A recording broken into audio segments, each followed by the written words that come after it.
Hello and welcome to Let's Collaborate, a podcast from the Southwest Doctoral Training Partnership. I'm your host, Chris Garrington, and joining me for this episode, recorded at the Collaboration and Connectivity Conference, is Faisal Sharif, who's researching energy transitions from fossil fuels to more green energy, and particularly looking at the policy and economic aspects of that. And he's based at the University of Bath and joins us now. So Faisal, tell us a bit about what it is you're actually looking at about your research. Thank you so much for your warm welcome. I'm doing my research, my PhD from University of Bath under Southwest Doctoral Training Partnership of UK Economic and Social Research Council.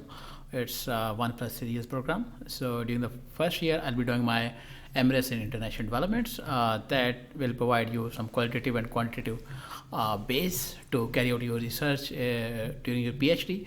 So after first year, I'll be jumping into my research. My topic of research is political economies of clean energy transition in Pakistan. So basically, Pakistan being a developing country have a major dependence on fossil fuels, and that makes its basket price very unaffordable because of the volatility of the fuel prices in international markets.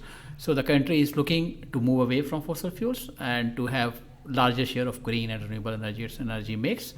Not only to save the environment, though we have very low carbon emissions in overall global basket, but even then we are looking for a clean energy transition to get affordable and economical energy sources and to save and to reduce further of our carbon footprints. Yeah, no, it's very, very important work. And how are you going to go about that, Faisal? What are you actually going to be doing? Actually, I'm working in energy sector of Pakistan for the last many years. My previous education is in engineering. I did my engineering from Pakistan, and then I did my MSc in renewable energy from Durham University, North East England, on Commonwealth scholarship. So after that, I resumed my job, and I'm working in one of the important organizations of Ministry of Energy Power Division, where I have great involvement in policy making and projects implementation. So being a practitioner, being an energy sector practitioner, I thought that the country needs some research-based evidence, research-based knowledge, because the country has pledged energy transition, setting 60% targets of renewable energy by 2030. And in the recently submitted national determined contribution, the country has targeted 50% reduction of its carbon emission by 2030. So this is very ambitious targets. So I was just interested that whether how I can provide a policy level support to government through my research.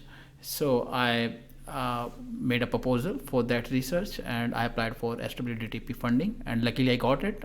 So I think that will be quite beneficial for the government of Pakistan as well as for the society, because it will give some evidence-based recommendations and assist governments to make some informed policy decisions for the future energy sector.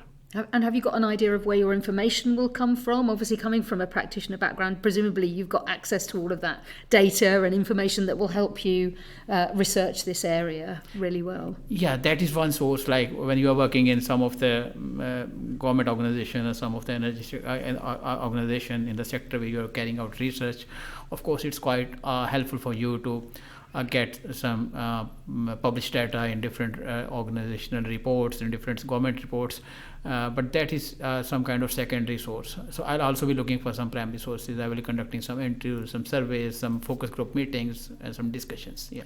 Really, really good. And you've hinted at this a little bit already, but I wonder what new insights you hope your PhD might provide and how you hope those insights might benefit not just people in Pakistan but the wider world, right? Yeah, it's really a good question, because the whole of the world is moving towards renewable energy. But when you come to developing countries, they have some really different issues.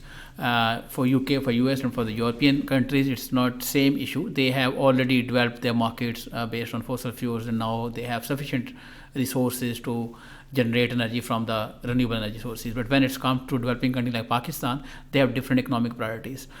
So for them, this transition is not so easy because they have peculiar economic and technical infrastructure and policy level issues. And I found really a huge research gap in Pakistan energy sector for this transition. of course, this is first transition. This is not something we have done in the past. But even then, a few of the people have been working on this area, and just we have set some ambitious targets. So setting target is just one thing. The implementation in a proper way is another way, and where there is the research comes in. And I am targeting to have some research with practical implications to support the governments and the people of that country. That's really great to hear that you're thinking already about how that research might feed into practice and policy, Faisal. So I wonder, it's early days in your PhD, but I wonder if you've got any advice. It's a long road ahead. Have you got any advice for anybody who might be thinking about doing the same, who might be thinking about embarking on a PhD like you're doing? Yeah, a lot of advices. First one, when you started, particularly when you started PhD after getting some experience, and when you are working in a corporate or government sector organization, it's again becoming a student. So it's not easy, because you leave your office, you leave very comfortable place, and you come to university. You just put backpack on your shoulders and you run to university. When you have family, you have dependents, and particularly when you go for PhD to another country. So there are a lot of things which you need to plan in advance.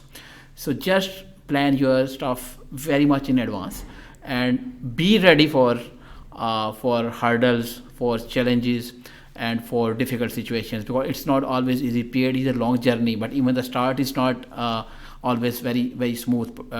So my advice to youngster is that go with proper planning. And for people like me who have some experience and who have some working experience in government or private sector, they should be more thoughtful about their dependents, particularly their spouse, their kids, when they leave for PhD to other country. If they are accompanying him, they have to manage the finances. So even if you have financing, you need to make some additional financing to fund them. And then at the same time, you have to focus on your study. So don't miss, even on daily basis, do something. Spare 1 or 2 hours on your research, because ultimately, if you don't do this, at the end of the month, at the end of 6 months, there'll be a huge pile up of the work, and that will really frustrate you. So do it on a regular basis. Faisal, that's such good advice. Thank you so much. Sounds like some short-term pain for lots of long-term gain, right? Yeah. So thank you so much for listening to this episode of Let's Collaborate from the Southwest Doctoral Training Partnership. Don't forget to subscribe wherever you listen to your podcasts to access earlier and new episodes.